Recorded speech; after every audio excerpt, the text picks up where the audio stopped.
Jadi seterusnya kepada acara yang telah dinantikan, bahawa kita membuka kepada soal jawab Q&A. Jadi apa-apa soalan berkisar kepada tajuk ini boleh diajukan. Cuma tampil ke hadapan, nyatakan nama, nyatakan mewakili institusi mana, mungkin daripada USIM, fakulti mana, tahun berapa dan sebagainya, ataupun luar daripada USIM boleh menyatakan daripada pekerjaan asal mana dan sebagainya lah. Jadi soalan boleh diajukan kepada ahli panel, bukan kepada moderator, kepada ahli panel kita. Jadi boleh kita buka ya persoalan daripada hadirin sekalian, dengan segala hormatnya dipersilakan sekiranya ada. Bismillahirrahmanirrahim. Assalamualaikum warahmatullahi wabarakatuh. Nama saya Nur Amirah binti Ahmad Azmi dari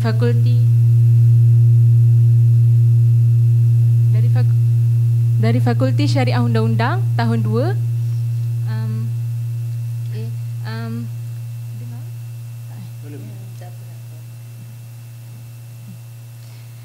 Saya amat teruja lah bila mana Datuk ada mengatakan tadi Malaysia mempunyai pakar-pakar pelaksanaan hudud dan Malaysia mampu menjadi model kepada negara-negara Islam yang lain yang melaksanakan undang-undang Islam. Mudah-mudahan kami para pelajar mahasiswa USIM pun mampu menjadi pakar undang-undang Islam satu hari nanti. Okey, persoalan saya, dalam jenayah syariah ada konsep mitigasi, iaitu mengurangkan hukuman apabila si tertuduh mengaku salah yang mana menjimatkan masa dan kos mahkamah. Adakah terpakai dalam kes hudud apabila si tertuduh membuat ikrar, iaitu mengaku salah kerana ianya juga menjimatkan masa dan kos mahkamah? Assalamualaikum warahmatullahi wabarakatuh. Saya Farhan dari SMSU tahun 2. Saya nak tanya pasal sejarah kan. Tuan Haji tadi ada cerita pasal banyak cerita sejarah kan. Saya nak tanyalah masa zaman Nabi, adakah sistem hudud yang diguna pakai berbeza? Kalau Islam lain, kalau orang non-Muslim dia lain kan? Yang soalan kedua saya, betul tak zaman Saidina Umar dia menangguhkan pelaksanaan hudud disebabkan taraf ekonomi masa tu, kemiskinan apa semua kan? Tu je. Sekian, terima kasih. Bismillahirrahmanirrahim. Nama Husni Hamidi Hamdan, FIFA tahun 1. Saya ada 3 soalan. Yang pertama, berkenaan dengan panel ketiga beritahu tadi, sekiranya lulus dalam undangan negeri, maknanya Kerajaan Negeri Kelantan boleh teruskan dengan enactment tu. Jadi saya banyak diskusi saya pergi, yang ada orang tanya berkenaan dengan jabatan penjara di bawah bidang kuasa Kerajaan Persekutuan, bidang jabatan penjara, polis semua tu. Dan bila buat enactment tu, pelaksanaan enactment tu, kaitan negeri guna bidang kuasa persekutuan. Yang pertama. Yang kedua, berkenaan dengan ayat Quran bi'arba'ati syuhada. Adakah sekarang ni, waktu sekarang ni 2015, relevan untuk ulama menterjemahkan syuhada ni termasuk video termasuk dalam syuhada? Yang soalan kedua. Yang ketiga, sekiranya berlaku kes muslim dan non-muslim, status lah ni. Allah. Nama Afaf binti Muhammad Zalani, Fakulti Syariah dan Undang-Undang tahun 4. Soalan saya, sekarang ada beberapa pihak yang tidak bersetuju dengan pelaksanaan hudud di Kelantan ni, kata pelaksanaan ini tidak sesuai kerana sebabnya antaranya sebab sistem mahkamah syariah di Malaysia ni maybe korup dan tak efisien. Lepas tu ada juga mereka kata yang pelaksanaan hudud di Malaysia ni tidak sesuai sekarang kerana macam tak adil, sebabnya bukan semua yang akan boleh dikenakan hudud ni. Contohnya macam raja sebab dia orang ada special court dan sebagainya, dan maknanya dia kata kalau pelaksanaan hudud ni hanya akan dikenakan pada golongan-golongan bawahan saja. Tak pandangan. Bismillahirrahmanirrahim. Terima kasih kepada yang bertanya. Soalan yang pertama, isu-isu mitigasi adakah terpakai kepada kes-kes hudud? Bagi saya ia tidak terpakai, walaupun ia menjimatkan masa mahkamah dan sebagainya, kerana dalam kes-kes hudud hukuman itu telah ditetapkan. Kita tak boleh negotiate dengan Allah Subhanahu Wa Taala. Dah ada dalam Quran. Itulah itulah hukumannya. Tetapi ya, ada prinsip dalam Islam juga, kita jangan menyebarkan aib orang lain dan sebagainya. Dalam konteks ini saya percaya sepatutnya pendakwa syar'i perlu memainkan peranannya sendiri. Ya. Kalau seorang tu kita nak tuduh, pendakwa syar'i nak tuduh seorang tu atas kesalahan hudud, ya. Kita tahu dah bincang dengan orang tu, dah buat siasatan dan sebagainya, dia kata dia nak mengaku hudud, ya. Jangan tuduh dia dalam atas kesalahan hudud, tuduh dia di bawah takzir. Jadi dengan itu takzir, kesalahan-kesalahan takzir ada budi bicara oleh hakim untuk menjatuhkan hukuman yang lebih ringan. Tak semestinya semua kesalahan itu kita tuduh dengan hudud dan sebagainya. Ada prinsip-prinsip yang besar yang boleh kita baca dalam jurisprudens Islam dan sebagainya. Sebab prinsip asasnya kita tak nak buka aib orang lain. Kalau orang tu dah bertaubat, dia mengaku salah, dia membantu siasatan dan sebagainya, itu menunjukkan dia dah bertaubat dan sebagainya. Tu kita jangan tuduh dia lagi dalam hudud, tuduh dalam takzir, jadi hukumannya boleh diringankan. Itu jawapan saya. Yang kedua, soalan Farhan, semasa zaman Nabi adakah kesalahannya sama dengan apa yang ada sekarang? Saya boleh bagi dua jawapan. Satu saya kata sama, satu saya kata tak sama.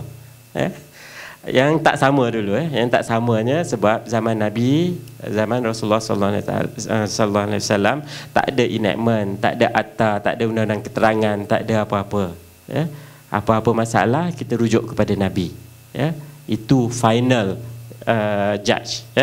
Walaupun ada Nabi kirimkan hakim ke Yaman dan sebagainya, tapi akhirnya macam kes Zubiyatul Asad contohnya, apabila Sayyidina Ali membuat satu penghakiman, dia kata akhirnya jumpa Nabi di semasa musim haji untuk dapatkan perintah ataupun penghakiman yang lebih muktamad. Itu tak sama, dalam konteks itu tak sama. Tapi dari konteks hukuman dan sebagainya, awal tadi saya katakan, dalam Islam, dalam undang-undang Islam ada dua jenis hukuman, ataupun dalil. Dalil yang qat'i, dalil yang bersifat zanni. Dalam kes-kes yang dalil-dalil yang bersifat qat'i, sepatutnya tidak ada perbezaan, tetapi dibenarkan ada perbezaan dalam dalil-dalil yang bersifat zanni, spekulatif. Kemudian zaman Sayyidina Umar ditangguhkan hudud kerana taraf ekonomi. Ya, saya ada baca, itu adalah pandangan ataupun ijtihad Sayyidina Umar pada ketika itu, boleh ditangguhkan. Kemudian penjara di bawah persekutuan. Macam mana kalau nak laksanakan hudud di bawah negeri sekarang ni pun, di Mahkamah Syariah, orang yang tak bayar nafkah dan sebagainya, kuasa undang-undang keluarga Islam di bawah kuasa negeri, masuk penjara, persekutuan juga tanggung. Kenapa kita tak boleh buat dalam isu hudud dan kisas dan sebagainya? Sekarang ni pun dah dilakukan. Saksi-saksi syuhada ini adakah termasuk video? Pandangan peribadi saya, kalau kita nak laksanakan hudud yang hukumannya adalah hukuman yang tinggi, yang tak ada kompromi, tak ada diskaun, tak ada boleh walaupun mengaku dan sebagainya, tak boleh dikurangkan hukumannya. Bagi saya, pandangan peribadi saya, video tak boleh digunakan. Tapi dalam kesalahan takzir kita boleh gunakan, circumstantial evidence, bayinah dan sebagainya, itu kita boleh gunakan. Bukan dalam hudud tetapi di dalam takzir boleh. Isu apabila melibatkan orang Islam dan bukan Islam, bagaimana kita nak laksanakan, kenapa adakah ia tidak adil dan sebagainya. Kita nak yang Islam pun susah ni, nak laksanakan yang dengan bukan Islam lagilah susah pada ketika ini. Ya, ada pandangan-pandangan, ya, saya tak nafikan, ada pandangan-pandangan daripada sebahagian ulama yang mengatakan hukuman kesalahan-kesalahan seperti sarikah, hirabah itu juga sepatutnya terpakai kepada orang bukan Islam. Ya, ada pandangan itu. Ya, tapi kalau kita nak laksanakan itu, mungkin kita ambil masa mungkin 10-20 tahun lagi baru kita boleh selesaikan. Ya. Dalam konsep Islam juga, kalau kita tak boleh laksanakan semua, ya, kita laksanakan apa yang mampu kita lakukan. Ya. Jadi jangan kita ada cita-cita tinggi, tak apa, tak ada masalah, tetapi kita perlu ada strategi. Ya, kita mulakan dengan orang Islam dahulu, kemudian apabila keindahan Islam itu dapat dilihat oleh orang bukan Islam, saya yakin mereka juga akan pergi kepada undang-undang Islam. Saya bagi contoh tahun 80-an, apabila kerajaan ingin melaksanakan perbankan Islam, pada awal tahun 90-an, awal 90-an, saya masa itu chambering lagi. Master saya kata, saya bagi masa 1 tahun saja perbankan Islam akan lingkup, dia kata. Sebab masa itu dia tak nampak lagi perbankan Islam. Istilah pun digunakan, istilah perbankan tanpa faedah. Tak berani nak gunakan perbankan Islam. Tetapi lihat sekarang ni, perbankan Islam di Malaysia, orang bukan Islam yang lebih banyak melanggan produk-produk perbankan Islam. Kenapa? Kerana mereka telah lihat pelaksanaan perbankan Islam, mereka tahu ia lebih adil, mereka tahu ia dapat lebih manfaat kepada orang bukan Islam, mereka sendiri yang menyokong perbankan Islam. Tidak mustahil nanti kalau kita laksanakan undang-undang hudud, qisas dan ta'zir ini, mereka akan nampak keindahan undang-undang Islam itu sendiri, mereka surrender to jurisdiction undang-undang Islam. Tak mustahil. Ada lagi soalan saya tak? Oh, mahkamah syariah tak efisien, lambat dan sebagainya. Korup. Okey. Tuan-tuan dan puan ada buat kajian yang dilakukan oleh Universiti Islam Antarabangsa, yang menyatakan bahawa 80% ataupun 90% daripada kes-kes mahkamah syariah telah dapat diselesaikan dalam tempoh kurang daripada 1 tahun. Ia jauh lebih tinggi, lebih cepat daripada mahkamah sivil. 80%. 80 hingga 90%. Saya tak ingat figure yang tepat. Tapi yang diwar-warkan kepada media dan sebagainya, mahkamah syariah lewat itu, satu kes yang lewat itulah yang selalunya digembar-gemburkan. Itu yang melakar persepsi tuan-tuan dan puan-puan. Mahkamah syariah lambat, mahkamah syariah lambat, tangguh dan sebagainya, wanita tak dapat keadilan dan sebagainya. Berapa ramai wanita yang mendapat perintah penghakiman yang segera ada macam nafkah, kes isu nafkah, ada bahagian sokongan keluarga dan sebagainya yang membantu wanita-wanita di mahkamah syariah. Itu semua tidak digembar-gemburkan. Apa yang digembar-gemburkan? Lambat, korup dan sebagainya. Tetapi saya tak katakan mahkamah syariah itu 100% perfect. Ada banyak ruang-ruang untuk kita perbaiki di mahkamah syariah. Memang ada latihan dan sebagainya. Ya, jangan salahkan 100% mahkamah syariah apabila kaki tangan yang diberikan tidak cukup, tidak diberikan latihan, tidak ada bayaran imbuhan yang sepadan dengan rakan-rakan mereka di mahkamah sivil. Kalau hakim mahkamah tinggi syariah hanyalah LS 48, 44 ataupun 52, gaji lebih kurang dalam 6,000, 7,000. Hakim mahkamah tinggi sivil gaji 20,000 lebih ke atas. Ini perkara-perkara yang kita kena tengok juga. Jangan kita kata korup dan sebagainya, kita tak ada bukti. Kita tak kata lambat. Statistik dah ada kata mereka lebih cepat daripada mahkamah sivil. Isu mediasi, suluh, mahkamah syariah awal-awal lagi telah melaksanakan mediasi. Mahkamah sivil baru nak implement pada ketika ini. Perkara-perkara ini sebenarnya sengaja ataupun tidak sengaja tidak diberi faham kepada rakyat umum. Jadi persepsi yang negatif ini dilakarkan kepada kita, termasuklah pelajar-pelajar syariah, peguam dan sebagainya yang tidak tahu apa sebenarnya, yang tidak pernah jejak kaki ke mahkamah syariah. mereka mengatakan macam-macam, itulah ini dan sebagainya. Saya tiap-tiap hari saya pergi mahkamah syariah, saya pergi ke mahkamah sivil. Saya tahu, saya nampak perbezaan antara dua-dua mahkamah. Saya tak kata mahkamah sivil itu tak baik, jadi mereka menjalankan tugasnya juga dalam konteks mahkamah sivil. Itu peranan mahkamah sivil untuk dinaikkan martabat mahkamah sivil. Begitu juga mahkamah syariah, segala usaha telah dilakukan, sedang dilakukan dan akan dilakukan untuk memartabatkan mahkamah sivil dan juga mahkamah syariah. Dalam erti kata, kita nak mendaulatkan undang-undang yang berkuat kuasa di Malaysia. Saya rasa tak ada soalan lain.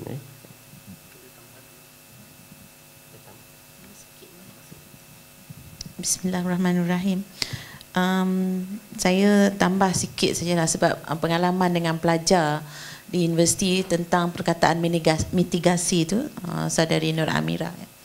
Mitigasi kadang-kadang ada sikit perbezaan dengan antara, kalau merujuk kepada kes Maiz tu kan. Maiz dia mengaku melakukan kesalahan tu, lepas tu dia dituduh, dia dihukum lah dengan kesalahan zina tu. Maka masa pelaksanaan hukuman tu dia tarik balik pengakuan. Bila tarik balik pengakuan, itu bukan mitigasi. Sebab ada pelajar, saya bukan nak kata Nur Amira silap faham ke, tapi ada pelajar saya pernah silap faham tentang itu adalah mitigasi. Bukan, itu adalah tarik balik ikrar. Maka bila tarik balik ikrar, dalam kes hudud, bila ditarik balik ikrar tu, berhentilah hukuman tu sepatutnya lah. Sebab tu Rasulullah kata, kenapa kamu tidak bawa dia kepada aku bila dia telah tarik balik? Tapi itu bukan mitigasi. Maknanya it is a retraction of confession dalam kes tu. Dalam kes Saidina Umar yang dalam semasa kemarau tu, bila dikatakan tidak membuat pertuduhan dalam kes curi contohnya, tapi masa tu tidak, dia dalam kes Saidina Umar ni dia tidak menafikan adanya hukuman hudud, tapi tidak ada pelaksanaan hudud. Jadi kalau kita nak kata keadaan sekarang memberi justifikasi untuk tidak laksana hudud kerana apa-apa juga alasan kan. Tapi adakah kita mempunyai undang-undang bertulis hudud tu? Kita belum ada. Jadi sekarang ni nak ada dulu, baru nak tak laksana lagi pun tak apalah, asal ada.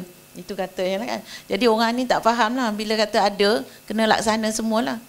Tapi banyak juga akta yang buat tapi tak laksana, ada juga. Dari peringkat persekutuan pun dia, sebab tarik balik pun ada. Maknanya bila buat tak semestinya laksana. Tadi kerajaan negeri boleh bagi tarikh-tarikh lain. Cuma kita tak mahu, kalau di Kelantan tu cuma ada niat politik tu, kita tidak mahu. Sebab kita tidak mahu Islam itu dibawa dengan menu atau resepi flavor politik tu, kita tidak mahu. Supaya dia dilihat Islam itu atas semata-mata Islam kan. Itu yang kita kena jelaskan lah ya. Jadi pasal penggunaan perkataan penjara sebagaimana dimaksudkan dalam Akta Penjara, saya salah seorang ahli dalam jawatan kuasa teknikal Undang-Undang Syariah Peringkat Persekutuan ya. Yang tanggungjawab ni ialah untuk menasihati tata cara bagaimana kerajaan negeri nak buat undang-undang hudud tu kan, undang-undang syariah tu. Jadi ditubuhkan di peringkat kerajaan persekutuan untuk melihat bagaimana Kelantan boleh buat, membantu bagaimana Kelantan boleh buat. Ini antara cadangan jawatan kuasa teknikal lah.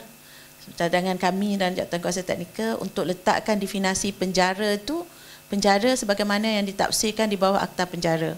Bila letak begitu, tidak salah bagi negeri untuk menggunakan fasilitis persekutuan. Janganlah kedekut sangat. Itu sebab sekarang ni jangan keluar pula sekular. Sebab Dewan Undangan Negeri juga adalah Dewan Undangan yang sah di sisi undang-undang, dan penggunaan fasilitis tu bagi saya tidak ada masalah lah. Dan kita pun dah guna penjara Kajang contohnya kan, untuk pesalah-pesalah syariah. Dan bahkan penjara ready. Bahkan penjara juga telah melatih jurusebat syariah. Orang penjara je yang boleh buat. Jadi sebab mereka ada kepakaran kan tentang itu. Jadi penggunaan itu bagi saya tidak ada masalah lah. Dan ini antara penambahbaikan untuk enactment negeri Kelantan supaya dia menepati kehendak ataupun susun atur undang-undang yang kita ada. Menggunakan video ni saya setujulah dengan Datuk ya. Sebab dua je cara pembuktian dalam undang-undang jenayah syariah ini untuk hukuman hudud itu, sama ada syahadah atau iqrar ya, confession ataupun oral testimony yang memenuhi syarat-syarat. Syahid itu memenuhi syarat-syarat at-tahammul wa syurutul ada. Dua-dua syarat tu kena penuh semua. Jadi semuanya yang lain itu bolehlah hukuman yang serius, tapi bukanlah sampai ke level yakin yang sampai beyond any shadow of doubt. Ni Islam ni kan, idra'ul hudud bisubhah. Kalau sedikit je ada fabrication ke dalam video tu memang tak boleh, atau video tu tak boleh nak sampai kepada satu tahap pembuktian sehingga sampai hukuman, atas hukuman hudud. Dua tu yang betul-betul yakin. Yang nak jadi saksi tadi pun melihat sesuatu sebagaimana dia melihat matahari, nak tunjuknya jelas. Ya, jadi video tu jelas lah, nampak pada kita orang awam ni jelas dah, nampak betul dah dalam video. Tapi beyond any shadow of doubt. Video tu sampai beyond any reasonable doubt.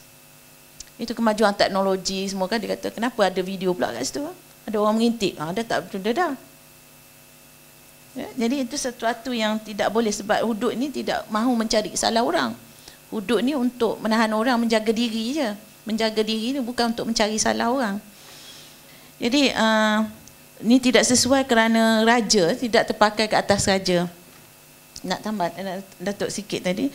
Sebenarnya kalau tuan baca dalam enactment ni, Mahkamah Enactment Kelantan ni, dia ada satu bab dalam bahagian 6. Bahagian 6 tu dia kata akan ditubuhkan satu mahkamah khas untuk melaksanakan kes-kes yang berkaitan dengan hudud. Setakat ini kita tak tubuh lagi Kelantan lah. Saya orang Kelantan tapi saya bukan jawatan kuasa dari Kelantan. Saya untuk persekutuan. Kelantan belum menubuhkan mahkamah ini lagi. Dan bagi saya tuduhan bahawa raja itu juga tidak terbabit is very premature. Itu premature sangat tuduhan tu. Jadi kita kosongkan minda, baca akta ni betul, enactment ni betul-betul nak faham apa yang ada di Kelantan itu dan faham pelbagai itu. Kita semua orang sudah diberi ruang pemegang-pemegang amanah ilmu ni. Tuan-tuan ni semua pemegang amanah untuk mencari ilmu. Jadi pemegang-pemegang amanah ini hendaklah mencari ilmu tu dengan sendiri. Jangan baca blog yang orang tulis, yang orang yang tak pernah datang USIM pun, tak pernah belajar di fakulti syariah pun. Jadi kita kena bezalah. Ada beza orang yang diberi ruang untuk belajar macam tuan-tuan dan orang yang tidak pernah ada ruang untuk belajar. Jadi mencari itu, kata fatabayyanu tu tanggungjawab tuan-tuan lah. Jadi assumption, tuduhan tu semua ketepikan dulu dan kosongkan minda, baca banyak-banyak. Wallahu alam. Alhamdulillah, panelis awal-awal dah banyak jawab soalan tersebut. Saya berterima kasih sebab soalan-soalan tu pun memang patut dijawab oleh panelis terdahulu. Banyak melibatkan hukum hakam. Saya bukan pakar agama. Saya bukan pakar pun. Baiklah, saya cuma nak sentuh dua soalan. Satu ditanya tentang penjara, telah disentuh sedikit. Saya rasa soalan tadi berhubung dengan antara apa yang telah dimaklumkan oleh kami kedua tadi, iaitu Profesor telah cakap tentang penjara keselamatan adalah di bawah bidang kuasa pusat, dan saya pula kata apabila yang Islam tu adalah di bawah kuasa negeri dan patut Kelantan laksanakan. Jadi soalan tu mungkin tanya macam mana nak laksanakan kalau penjara tu di bawah pusat. Satu soalan yang relevan. Ya, Profesor dah jawab. Jangan kita kedekut, betul lah. That's the diplomacy way of settling it. Tapi di situlah, kalau bila Kelantan laksanakan, dan kalau kerajaan pusat tiba-tiba tukar angin, dia kata tak mau sokong hudud, dia boleh. Politically, ini yang Profesor kata jangan kedekut, janganlah berpolitik kan. Politically dia boleh kata kat penjara, awak kan bawa pusat, awak jangan kerjasama dengan kerajaan. Dia boleh kata macam tu kalau dia nak. Itu politik. Sebab penjara di bawah kawalan pusat. Tapi bila benda tu berlaku, maka Kelantan lah kena pergi ke mahkamah. Kan? Tadi saya kata Kelantan tak payah pergi mahkamah. Betul. Kalau penjara tak diganggu. Kalau polis tak diganggu. Tapi kalau kerajaan pusat nak ganggu pelaksanaan di Kelantan, maka Kelantan kena ever ready heavy duty pergi mahkamah. Faham? Ini bergantung kepada apa yang berlaku, berkembang. Sebab kedudukan undang-undang dan perlembagaan ini masih banyaknya kelabu dalam tafsiran dia. Faham tak? Bukan tak ada jawapan, ada jawapan. Jawapan akan dijawab bila pergi ke mahkamah dengan lengkap. Kami boleh bagi pandangan. Tapi soalan yang bagus. Itu akan memerlukan Kelantan pergi dulu, bukan kerajaan pusat pergi dulu. Sebab kerajaan pusat boleh main politik. Yang keduanya berhubung dengan undang-undang, kerajaan Kelantan pun boleh main politik. Maksud saya dalam keadaan penjara tu. Bukanlah kerajaan semua nak main politik kalau politician kan. Tapi kita di dalam undang-undang, kita cuba nak lihat dari segi sudut objektif. Kami harap kami objektif lah. Ya. Berhubung dengan soalan orang-orang Islam dan bukan Islam. Saya nak sentuh tadi tapi saya tertinggal masa awal-awal. Ada banyak jugalah komen yang dibuat oleh pihak-pihak menentang ni. Bahawa kalau ikut perlembagaan, pelaksanaan hudud kepada orang Islam, ini kata dia orang, akan bercanggah dengan hak asasi orang Islam tu sebagai rakyat Malaysia. Kerana digunakan undang-undang hudud yang lebih keras terhadap golongan Islam, sedangkan terdapat undang-undang yang lebih ringan kepada rakyat Malaysia sejagat di bawah kanun keseksaan atau kanun-kanun lain. Dan ini bercanggah dengan equality before the law, hak sama di sisi undang-undang. Ia bercanggah dengan konsep diskriminasi. Kenapa diskriminasi orang Muslim? Tak diskriminasi orang bukan Muslim. Dari sudut tu diambil. Very good question. Saya tertinggal jawapan tersebut. Dari segi undang-undang perlembagaan, perbezaan boleh dibuat di antara suatu golongan kategori satu masyarakat, diasingkan kedudukannya daripada golongan lain, selagi orang ahli dalam golongan tersebut tidak didiskriminasi.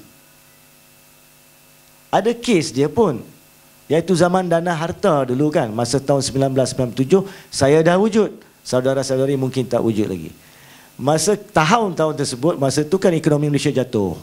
Bila ekonomi Malaysia jatuh, bank-bank banyak hutang kan yang tak dibayar. So bank nak selamatkan diri sendiri, kerajaan telah wujudkan undang-undang penubuhan dana harta. Suatu perbadanan yang membeli bad debt, hutang-hutang lapuk ni untuk jumlah tertentu paling rendah, kemudian dia orang dapat hak menjadi bank tersebut, shadow bank, untuk mengambil tindakan undang-undang terhadap pihak-pihak yang berminjam. Jadi hujah yang disampaikan adalah macam manakah dana harta ni yang ditubuhkan ni mendapat keistimewaan lebih daripada bank yang sign agreement. Kan? Macam mana peminjam-peminjam yang pinjam dengan bank tapi hutang mereka tak dijual kepada dana harta. Mereka berbeza kedudukan, kami berbeza. Jadi Mahkamah Persekutuan telah membuat keputusan perlembagaan membenarkan perbezaan atau penubuhan kategori berbeza selagi orang dalam kategori tersebut tidak didiskriminate sesama mereka. Jadi kalau untuk hudud kita pakai konsep tersebut, ya. Untuk hudud, kalaulah dari segi Islam pula, yang ini untuk pakar ulama tentukan, bukan untuk kita sebagai peguam. Kalau ulama tentukan hudud boleh digunakan untuk dipakai kepada orang Islam terlebih dahulu, ya, dan boleh diasingkan terhadap orang bukan Islam kemudian nanti jika ada peluang insya-Allah. Kalau itu sah di sisi Islam, dan kita jangan soal benda tu bagi saya. Kita soal macam mana nak laksanakan. Ya, jadi nak laksanakan adalah kalau itu dibenarkan dari segi Islam, maka tak salah dari segi perlembagaan untuk undang-undang Islam digunakan kepada kategori Muslim dan undang-undang sekular digunakan kepada kategori bukan Islam di mana tidak bertindak dengan Islam di bawah keputusan Mahkamah Persekutuan. Ya, ini telah dijelaskan. Di situ jugalah kedudukan keistimewaan Melayu dibenarkan menjadi sah. Kerana kategori hak keistimewaan Melayu berbeza daripada hak keistimewaan orang bukan Melayu adalah dua kategori berbeza. Kenapa itu sah? Kalau ikut perlembagaan. Sebab perlembagaan membenarkan. Saya tak kata Islam benarkan, saya kata perlembagaan benarkan.